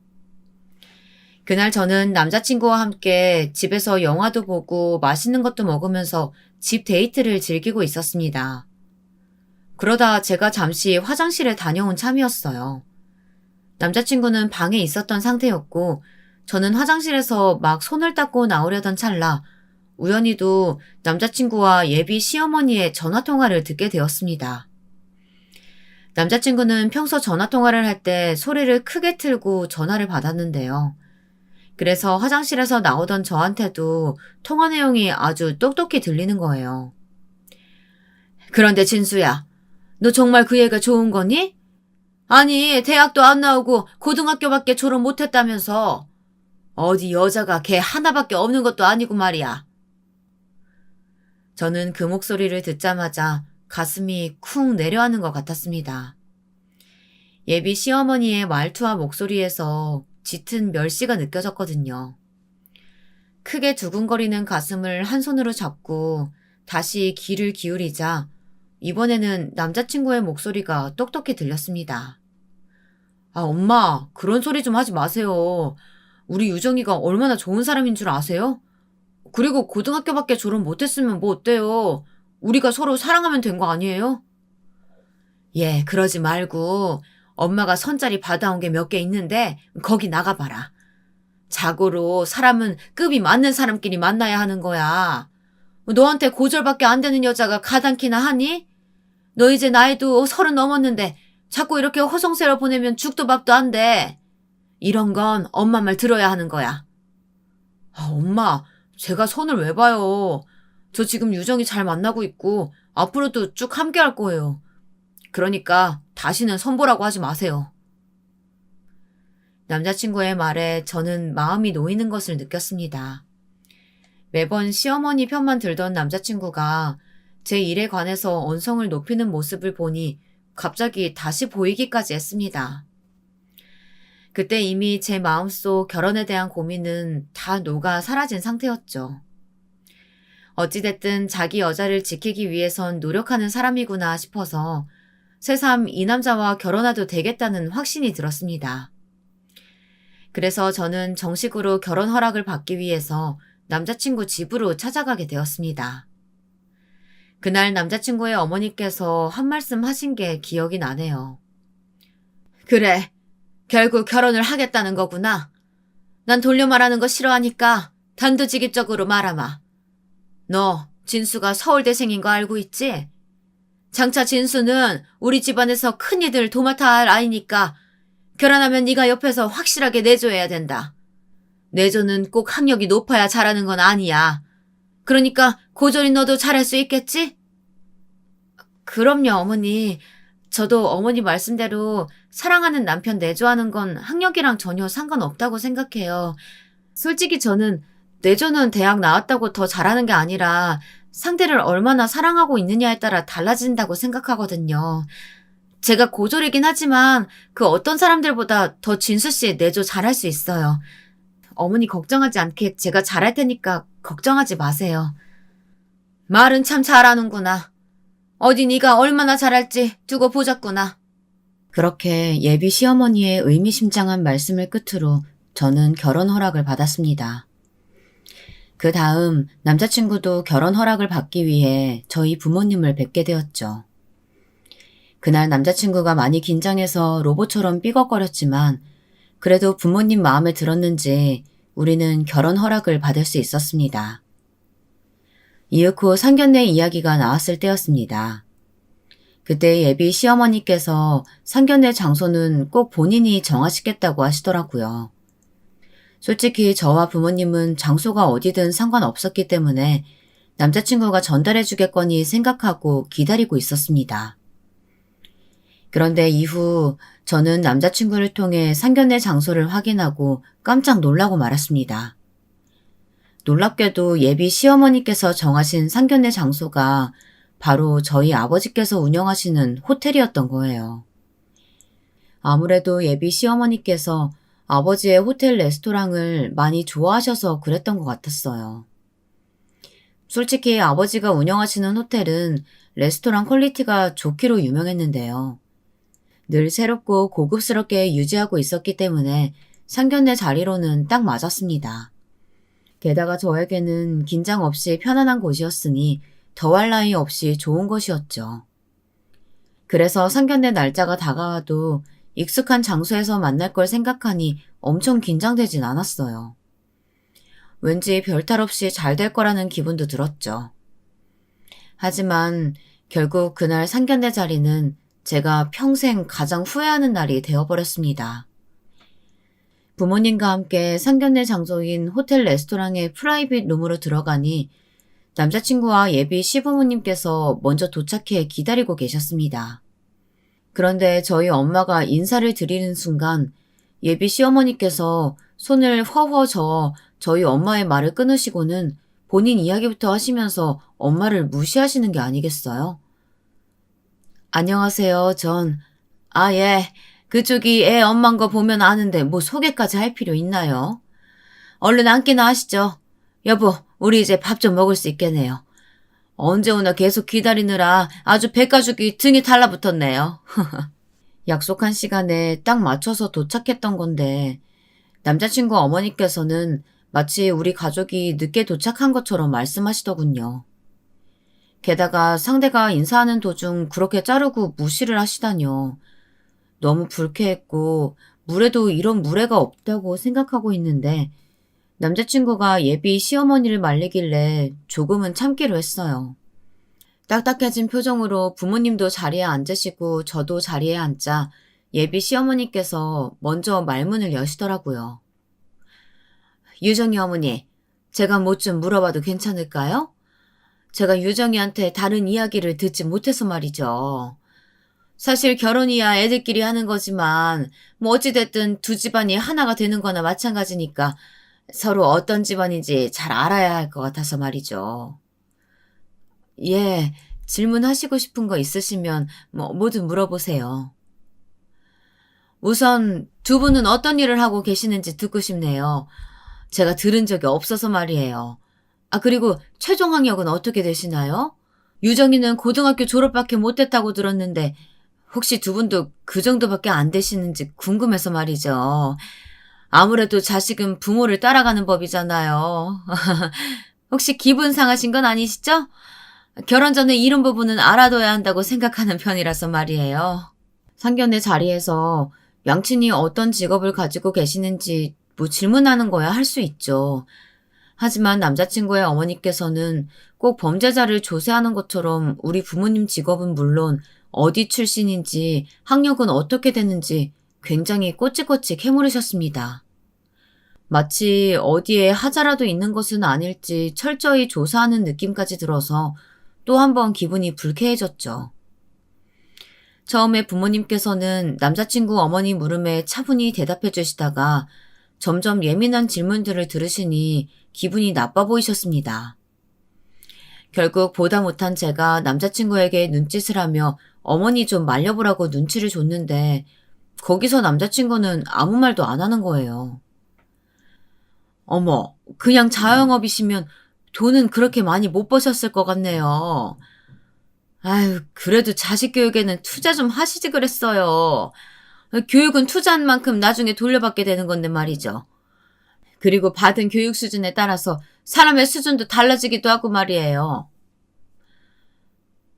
그 말씀은 지금 우리가 유정이의 교육에 많이 투자하지 못했다고 지적하시는 것처럼 들리네요. 말이 그렇게 되나요? 근데 뭐 사실이긴 하죠. 요즘이 어느 시대인데 고졸이 뭐예요, 정말. 저기 돈만 주면 들어갈 수 있는 대학이 널렸는데 얼마나 애 교육에 관심이 없으면. 내가 우리 진수한테 처음 들었을 땐 귀를 의심했을 정도였어요. 지금 말씀이 너무 지나치신 것 같은데요. 우리가 지금 서로 학력 따져보려고 만난 것도 아닌데 왜 말을 그렇게 하시나요? 뭐 학력 따져보려고 만난 건 아니지만 아무리 생각해도 우리가 미치는 것 같아서 말이에요. 말이 나와서 말인데 그쪽은 고졸하고 서울대생이 어울린다고 생각하세요? 고졸이면 똑같이 교졸이랑 결혼해야지. 언감생심 어디서 서울대생이랑 결혼하려고 그래요? 전 이 결혼 허락 못합니다. 사실 확실하게 거절하고 우리 아들이랑 제대로 끝내게 하려고 나온 거라고요. 뭐라고요? 지금 진심으로 하시는 말씀이십니까? 당연하죠. 솔직히 우리 집사람 말이 맞지 않습니까? 고졸이랑 서울대생이 얼마나 차이가 큰데 결혼을 하겠다고 하는지. 그 욕심이 너무 큰 거 아닙니까? 저는 남자친구 부모님 말에 깜짝 놀라서 자리에서 벌떡 일어나 남자친구에게 물었습니다. 자기야, 지금 자기 부모님 말씀 진짜야? 나랑 결혼 못할 것 같아서 지금 거절하려고 이 자리 나온 거야? 그런 거 아니니까 진정해, 유정아. 우리 엄마 말씀 좀 끝까지 듣고 나서 이야기하자. 답답해진 저는 단도직입적으로 예비 시어머니께 말씀드렸습니다. 어머님, 지난번에는 결혼 허락하신다고 말씀하셨잖아요. 그런데 왜 갑자기 말을 바꾸세요? 내 말 아직 안 끝났는데 어디서 버르장머리 없이 끼어드니? 에휴, 이래서 가방끈 짧은 사람들이랑은 상종하면 안 된다니까? 지금 제 결혼이 깨지게 생겼는데 끼어들지 말라뇨. 대체 무슨 이유로 이러시는 거세요? 단지 제 학력이 낮아서 그러시는 건가요? 그래. 솔직히 학력뿐만이 아니라 난 네 모든 게 다 마음에 안 든다. 일전에 내가 부탁한 것도 안 들어주고 뻗댄 것도 괘씸하고 말이야. 하지만 네가 성의를 보이면 내 아들하고 결혼하는 걸 허락하려고 했다. 이 결혼에 드는 비용 전부랑 혼수 예단까지 너희 집에서 우리 요구한 대로 해온다면 결혼 허락하마. 괘씸하다고요? 그게 무슨 말씀이세요, 어머니? 그럼 제가 어머니 이름 내밀고 온 다른 모르는 사람들한테도 방값에 백실 잡아주고 아침 조식도 무료로 먹을 수 있게 해주고 객실에 구비된 유료 음료나 음식들도 무료로 해준 건 다 뭔데요? 저요, 그때마다 고맙다는 말 한마디 들은 적 없어요. 제가 뭘 그렇게 못해드렸다고 결혼 비용이랑 혼수 예단 다 우리 집에서 하라고 하세요? 자기야, 뭐라고 말 좀 해봐. 자기도 이거 동의한 거야? 그게 자기야. 내가 엄마 얘기 듣고 생각해봤거든. 엄마 말대로 나는 서울대생이어서 이후로 더 좋은 거 취직하고 돈도 더 많이 벌 수 있겠지만 자기는 고졸이라서 이 호텔 직원 말고 다른 곳에 취직하기도 힘들 거 아니야. 그럼 평생 내 돈으로 먹고 사는 건데 결혼 비용을 반반씩 하거나 하면 내가 너무 미치는 것 같더라고. 내 말 이해하지? 그 순간 저는 망치로 머리를 한 대 맞은 것 같았어요. 그러니까 지금 저랑 결혼하면 본인이 아깝다는 거잖아요. 저는 너무 황당하고 치욕스러워서 양뺨이 뜨거워지는 게 느껴졌습니다. 아무리 예비 시어머니께서 무례하셔도 남자친구만큼은 다를 줄 알았어요. 그런데 남자친구도 결국 똑같은 사람이었던 거죠. 자기야, 그게 무슨 말이야? 지금 난 고졸이고 여기 호텔 말고는 다른 곳에 취직도 못하고 돈도 못 벌 거라는 거야? 어떻게 그런 말을 할 수가 있어? 어떻게 이런 식으로 사람을 무시할 수 있냔 말이야. 어머, 얘가 지금 누구한테 언성을 높이는 거야? 겨우 이런 조건도 못 받아들일 거면 더 시끄럽게 하지 말고 여기서 이만 갈라서라. 너 아니어도 우리 아들이랑 결혼하겠다는 사람 널리고 널렸어. 더는 참을 수가 없군요. 애들끼리 결혼하면 안싸돈이 되실 분이라고 생각해서 최대한 예의 차리려고 했는데 그런 말 들으니 더는 예의 차리기 힘들 것 같습니다. 이 이상 우리 유정이한테 안 좋은 소리 하지 마세요. 어머, 제가 무슨 안 좋은 소리 했다고 화를 내세요? 혹시 제가 내건 조건이 너무 세서 그러세요? 그럼 이건 어때요? 오늘 여기 프라이빗 룸 예약한 비용이랑 이 호텔 레스토랑 코스 요리 비용 전부 다 그쪽에서 내면 우리 아이들 결혼시키는 거 다시 한번 생각해 볼게요. 솔직히 못하죠? 애초에 이런 고급 호텔 와보기나 했나 몰라. 고졸인 것도 못마땅했는데 뭐 가난하기까지 하니 원. 부모라면 이런 결혼은 당연히 반대해야죠. 그래요. 부모로서 나쁜 결혼 같으면 말리는 게 답이죠. 이해합니다.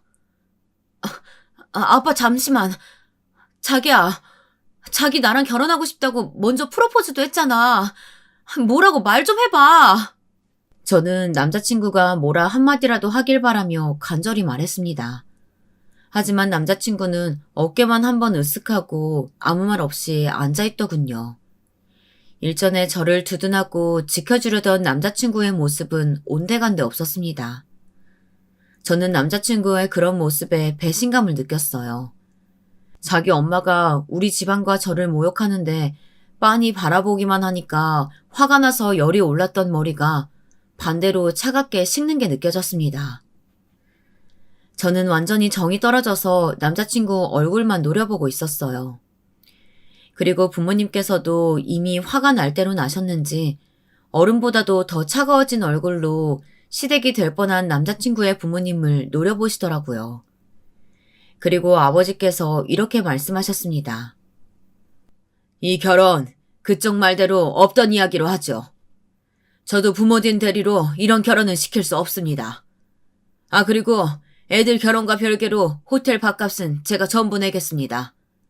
사실 엄밀히 말하자면 이 호텔이 제 것이어가지고 따로 계산하지 않아도 됩니다만. 예? 뭐라고요? 이 호텔이 누구 거라고요? 그리고 유정아, 나는 네가 가시밭길로 들어가는데 그냥 손 놓고 보낼 수가 없다. 이 결혼 나도 허락 못한다. 이제 그만 일어나자꾸나. 그래 유정아, 네 아빠 말 들어. 그리고 곧 코스 요리로 식사 들어올 테니까 댁들은 드시고 가시던지 말든지 알아서 하세요. 부모님께서는 그렇게 말씀하시면서 저를 자리에서 일으키셨습니다. 저는 너무 화가 나고 배신감과 모멸감이 한꺼번에 밀려와 정신이 없었습니다. 그저 부모님을 따라 말없이 자리에서 일어날 뿐이었죠. 그런데 남자친구의 어머니가 아버지께서 하셨던 말을 자꾸 되물으면서 우리 부모님과 저를 붙잡으려고 하는 거예요. 아니 이봐요. 이 호텔이 정말 그쪽들 거란 말이에요? 잠깐만. 그럼 이야기가 달라지지. 우리 이야기 좀 다시 합시다.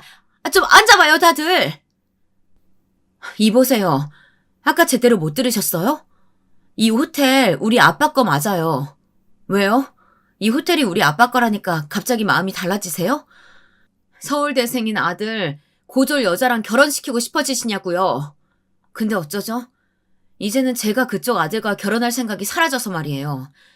그러니까 밥이나 드시고 조속히 호텔에서 나가주시면 좋겠네요.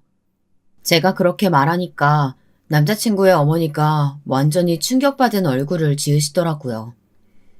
저는 뒤도 돌아보지 않고 부모님의 팔에 팔짱을 끼고 밖으로 나가버렸습니다. 그런데 얼마 지나지 않아서 프라이빗 룸에서 남자친구가 허둥지둥 나오면서 우리 가족 앞을 막아서는 게 아니겠어요?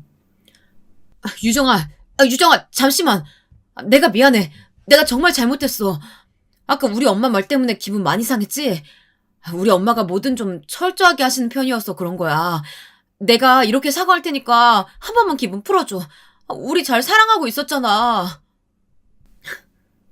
그래, 우리 잘 사랑하고 있었지. 하지만 아까 자기 말을 듣고 생각이 달라졌어. 우리는 서로 잘 사랑하고 있었던 게 아니라 나만 자기를 사랑하고 있었다는 걸. 난 자기가 그런 사람인 줄도 모르고 정말 끔찍하다. 고졸인 나는 사라져 줄 테니까 똑같은 서울대생 만나서 믿지지 않는 결혼하길 바랄게. 그건, 나도 엄마 말이 틀린 건 아니라고 생각해서 그랬던 거야. 솔직히 너랑 나랑 학력 차이 나는 건 사실이잖아. 그리고 너 고등학교 졸업한 것도 맞고, 뭐 나는 나중에 더 좋은 곳에 취직할 수도 있지만, 요즘 세상에 누가 고졸을 써주겠어. 근데 호텔 이야기 정말이야? 혹시 거짓말한 건 아니지? 왜 말 안 했어? 그럼 우리 엄마가 저렇게 나오시지 않았을 거 아니야. 그저 자기 말을 믿었기 때문이었어. 난 내가 어떤 사람이든 사랑하겠다고 하는 자기 말에 결혼까지 결심했던 건데, 이 호텔이 우리 아빠 거라고 말해야 자기랑 결혼할 수 있는 거면 그런 결혼 내가 사양이야. 자기의 사랑이 학력과 집안 맞아야 받을 수 있는 사랑이라면 난 그 사랑 받기 싫어. 이제 비켜줘. 유정아, 그게 무슨 말이야. 내가 널 사랑하는 건 변하지 않았어. 그냥 우리 들어가서 다시 이야기해보자. 엄마도 이번에는 생각이 달라지셨을 거야. 뭐? 너 머리가 어떻게 된 거 아니야? 내가 고졸이어도 상관없이 날 사랑한다던 너는 어디로 간 거니? 그리고 난 이제 널 사랑하지 않아. 난 너랑 결혼 안 할 거라고.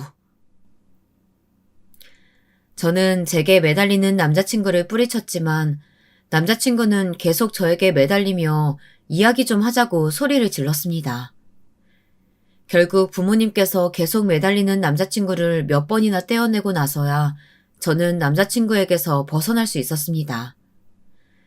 저는 남자친구의 말에 너무 충격을 받고 속상해서 집에 돌아오는 내내 펑펑 울었습니다.